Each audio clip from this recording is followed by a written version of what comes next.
Tennessee, there's a recall process for county officials to be removed from office, but the process for cities and towns is left up to each local government. Soon, though, that could be changing. State Capitol reporter Chris O'Brien brings us inside a new effort set to create a true recall process.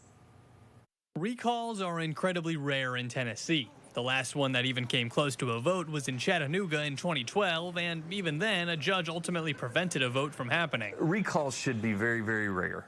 And when recalls happen for elected officials, it should be where there really is broad consensus that someone has been improper and needs to step away from office, and that individual hasn't voluntarily done such. But now there's a new bill set to create a uniform recall process throughout the state for non-constitutional public officials. It does not include people like the governor, secretary of state, the attorney general, or any county leadership.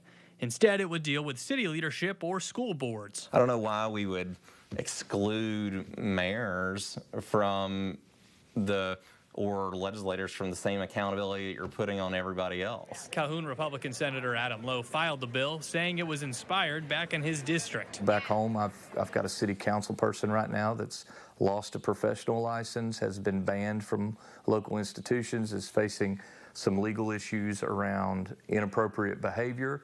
That would be a good opportunity for a recall, should they choose not to resign. I pressed Lowe for names, but he wouldn't divulge. Regardless, under Lowe's bill, the threshold is pretty high. If it passes, you'll have to get 20% of registered voters to sign off. Still, it has Democrats leery because of the rise in polarization over school boards in the past 3 years. We have seen a level of shenanigans and foolishness that isn't helping any kid anywhere. Nashville Democratic Senator Jeff Yarbrough didn't explicitly say he was against the bill, but he's treading cautiously. I'm not necessarily opposed to having recalls, but I don't think that we should be creating new pathways for mischief. In Nashville, Chris O'Brien.